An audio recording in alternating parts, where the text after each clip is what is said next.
Welcome everyone. তো আমরা আলোচনা করছিলাম চাইল্ড ডেভেলপমেন্ট অ্যান্ড পেডাগজি। আমরা এর আগের ভিডিওতে মোরাল ডেভেলপমেন্ট অলরেডি কমপ্লিট করে ফেলেছি। তো এখন আমরা আলোচনা করব ইন্টেলিজেন্স অ্যান্ড আইকিউ। ওকে, দেখো ইন্টেলিজেন্স মানে আমরা সবাই জানি ইন্টেলিজেন্স মানে হলো বুদ্ধি। ইন্টেলিজেন্স মানে হলো বুদ্ধি। ইন্টেলিজেন্স মানে হলো যে মানসিক সামর্থ্য দ্বারা আমরা যে কোনো পরিস্থিতিকে সহজে মানিয়ে নিতে পারি, বা যে কোনো সমস্যাকে আমরা সহজে সমাধান করতে পারি, বা কোনো কিছুকে আমরা মনে রাখতে পারি, এগুলোই হলো আমাদের বুদ্ধি বা বুদ্ধিমত্তা বা বুদ্ধিমান, যাই বলো না কেন, এগুলোই হলো আমাদের ইন্টেলিজেন্স। ওকে, তো দেখো, ধরো তোমাদের বাড়ির কোনো একটা জানালা খোলা যাচ্ছে না। তো তুমি অনেক চেষ্টা করলে, অনেক টানাটানি করলে জানালাটা খুলতে পারলে না। অনেকক্ষণ ধরে চেষ্টা করছো, অনেক টানা হেজরা করছো, জানালাটা খুলছে না। শেষে তুমি না পেরে টায়ার্ড হয়ে তোমার বাড়ির লোককে ডাকলে। বাড়ির লোক এলো, অনেকক্ষণ ধরে চেষ্টা করলো, অনেক টানা হিজড়া করলো, অনেক ঠেলাঠেলি করলো, জানলাটা খুললো না। একে একে বাড়ির সব লোক এলো, একে একে টানা হিজড়া করলো, টানা হিজড়া করতে করতে টায়ার্ড হয়ে হয়ে সবাই বসে পড়লো। সবাই এক ঢোক করে ঠান্ডা জল খেয়ে বসে পড়লো। কেউ আর জানালাটা খুলতে পারলো না। এরকম অবস্থায় তুমি পাশের বাড়ির কোনো একজন ভদ্রলোককে ডাকলে। পাশের বাড়ির একজন ভদ্রলোককে ডাকলে, যে জানালা খোলার মিস্ত্রি নয়, যে পেশায় একজন সাহিত্যিক বা পেশায় একজন লেখক। তো তিনি এসে দেখলেন জানালাটা কী কারণে খোলা যাচ্ছে না, এবং যে কারণে খোলা যাচ্ছে না তিনি সেই সমস্যাটা সহজে সমাধান করলেন এবং জানালাটা খুলে ফেললেন। তোমাদের বাড়ির লোক হাঁপ ছেড়ে বাজলো, যাক বাবা, জানালাটা শেষ পর্যন্ত খোলা গেছে। আপনি আমাদের অনেক উপকার করলেন দাদা, থ্যাংক ইউ আপনাকে। আপনি বেশ বুদ্ধিমান মানুষ। তো বুদ্ধিমান মানুষ মানে কি? যে মানুষে আমাদের যে সামর্থ্য দ্বারা আমরা যে কোনো সমস্যার সমাধান করি, এবং যারা এটা পারে না, যারা কোনো সমস্যা সহজে সমাধান করতে পারে না, বা যারা কোনো ঘটনাকে সহজে মানিয়ে নিতে পারে না, বা কোনো কিছুকে সহজে মনে রাখতে পারে না, তাদেরকে আমরা কি বলি? নির্বোধ। তো আমাদের পৃথিবীতে এই ইন্টেলিজেন্স এবং নির্বোধ, বা যারা ইন্টেলিজেন্স নন, তাদের মাঝামাঝি জায়গায় সব থেকে বেশি মানুষ আছেন। যারা বুদ্ধিমান বা যারা বুদ্ধিমান নন, তাদের মাঝামাঝি জায়গায় গোটা আমাদের পৃথিবীর বেশিরভাগ মানুষ আছেন। ওকে, তো দেখো, ইন্টেলিজেন্সের ডেফিনেশন তোমরা বিভিন্ন বইয়ে পেয়ে যাবে। তোমরা নিশ্চয়ই দেখেছো যে বিভিন্ন সাইকোলজিস্ট তাদের নিজের মতো করে ইন্টেলিজেন্সের ডেফিনেশন দিয়েছেন। বিভিন্ন সাইকোলজিস্ট নিজের মতো করে ইন্টেলিজেন্সের ডেফিনেশন দিয়েছেন, যেখানে কোনো সাইকোলজিস্টের সাথে কোনো সাইকোলজিস্টের ডেফিনেশনের কোনো মিল নেই। একজন সাইকোলজিস্টের মতে যে ইন্টেলিজেন্ট, অন্য একজন সাইকোলজিস্টের মতে তিনি ইন্টেলিজেন্ট নন।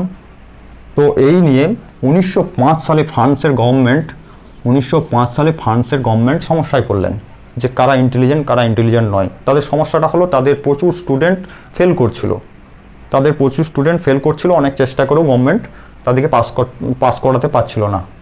ঠিক আছে, তো এই জন্য ফ্রান্সের গভর্নমেন্ট একটা কমিটি গঠন করলেন। তাদের ইউনিভার্সিটির প্রফেসর, তাদের সায়েন্টিস্ট মানে সাইকোলজিস্ট, তাদেরকে নিয়ে তারা একটা কমিটি গঠন করলেন। যে কমিটির মধ্যে ছিল আলফ্রেড বিনে, একজন সাইকোলজিস্ট, যার নাম হলো আলফ্রেড বিনে। ওকে, তো আলফ্রেড বিনে একজন সাইকোলজিস্ট, যিনি কি করলেন, এই সমস্যার সমাধানের জন্য তিনি একটা টেস্ট দিলেন, যে টেস্টটা হলো ইন্টেলিজেন্ট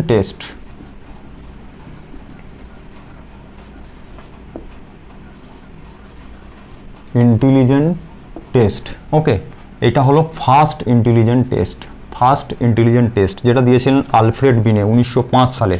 অর্থাৎ কার বুদ্ধি আছে কার বুদ্ধি নেই এটা জানার জন্য তিনি একটা পরীক্ষা দিয়েছিলেন, যেখানে ছিল কোশ্চেন, এবং সেই কোশ্চেনের উত্তরের ভিত্তিতে কার বুদ্ধি আছে কার বুদ্ধি নেই এটা তিনি ঠিক করবেন। ঠিক আছে, তো এতে প্রচুর সমস্যা ছিল, এবং এই নিয়ে আরও রিসার্চ চলছিল। আলফ্রেড বিনের সাথে কাজ করতেন তার একজন সহকর্মী, যে 1908 সালে তিনি তার নাম হচ্ছে সাইমন বলে একজন সাইকোলজিস্ট, যিনি কি করলেন, সাইমন একজন চিকিৎসক। তো তিনি কি করলেন, তিনি বললেন যে কার বুদ্ধি আছে কার বুদ্ধি নেই এটা জানার জন্য এভাবে হবে না, আমাদেরকে যেটা জানতে হবে মেন্টাল এজ। তো মেন্টাল এজটা কি? মেন্টাল এজ হলো মানসিক বয়স। আমাদের যেমন শারীরিক বয়স, আমাদের যেমন জন্মগ্রহণ করার পর থেকে আমরা মাস বছর হিসাবে আমাদের শারীরিক বয়সকে পরিমাপ করি, ঠিক সেরকম শারীরিক বৃদ্ধির সাথে সাথে, শারীরিক বিকাশের সাথে আমাদের মনেরও বয়স হয়, মনেরও বিকাশ হয়। ঠিক আছে, তো এটাই হলো আমাদের মেন্টাল এজ। অর্থাৎ আমাদের যেমন আমাদের থিঙ্কিংয়ের ম্যাচুরিটি, ধরো আমার বয়স যদি 30 বছর হয় এবং আমার যদি থিঙ্কিংয়ের ম্যাচুরিটি হয় 32 বছরের মতো, তাহলে আমার মেন্টাল এজ হবে 32। আমার থিঙ্কিংয়ের ম্যাচুরিটি যদি হয় 28, তো তাহলে আমার মেন্টাল এজ হবে 28। ওকে, তো এই কনসেপ্টটা দেন সাইমন, যেটা 1908 সালে। ঠিক আছে, এটা বলেছিলেন যে আমাদের কারো ইন্টেলিজেন্স জানতে গেলে আমাদেরকে মেন্টাল এজকে জানতে হবে। ঠিক আছে, নেক্সট 1911 সালে বিনেট মারা যান। 1912 সালে একজন সাইকোলজিস্ট যিনি হলেন উইলিয়াম স্টার্ন প্রথম আইকিউ এর ধারণা দেন, যেটা ছিল mental age by chronological age. ঠিক আছে, ফার্স্ট আইকিউ এর ধারণা দেন। দেখো একটা জিনিস তোমরা খেয়াল করবে, এটা হলো ফার্স্ট ইন্টেলিজেন্ট টেস্ট। আলফ্রেড বিনে 1905 সালে যেটা দিয়েছিলেন সেটা ইন্টেলিজেন্ট টেস্ট এবং ফার্স্ট ইন্টেলিজেন্ট টেস্ট। সাইমন দিয়েছিলেন মেন্টাল এজের কনসেপ্ট। 1912 সালে উইলিয়াম স্টার্ন দিলেন আইকিউ এর কনসেপ্ট, ফার্স্ট আইকিউ এর কনসেপ্ট। ঠিক আছে, এবং 1916 সালে টারম্যান বলেন একজন সাইকোলজিস্ট, যিনি কি করলেন, এই বিনে সাইমনের যে ইন্টেলিজেন্ট টেস্টের আইডিয়া, সেই আইডিয়াটাকে রিভাইজ করে তিনি একটা নতুন ফর্মুলা দিলেন, আইকিউ এর ফর্মুলা দিলেন। আইকিউ মানে হলো mental age by chronological age into 100। এই আইডিয়াটা হলো, এই ফর্মুলাটা হলো একটা স্ট্যান্ডার্ড ফর্মুলা। এই ফর্মুলাটা হলো একটা স্ট্যান্ডার্ড ফর্মুলা। ওকে, এটা দিয়েছেন টারম্যান। ঠিক আছে, এই জিনিসগুলোকে তোমরা ভালোভাবে মনে রাখবে, সালগুলো মনে রাখবে। 1905 সালে বিনে দিয়েছেন ফার্স্ট ইন্টেলিজেন্ট টেস্ট। ঠিক আছে, 1915 সালে স্টারম্যান দিয়েছেন আইকিউ এর কনসেপ্ট, ফার্স্ট আইকিউ এর কনসেপ্ট দিয়েছেন। 1908 সালে সাইমন দিয়েছেন মেন্টাল এজ, এবং 1916-তে টারম্যান দিয়েছেন আইকিউ এর স্ট্যান্ডার্ড ফর্মুলা, যেটা হলো আইকিউ সমান mental age by chronological age into 100। এখানে সিএ মানে ক্রনোলজিক্যাল এজ মানে হলো আমার বায়োলজিক্যাল এজ, আমার অ্যাকচুয়াল এজ।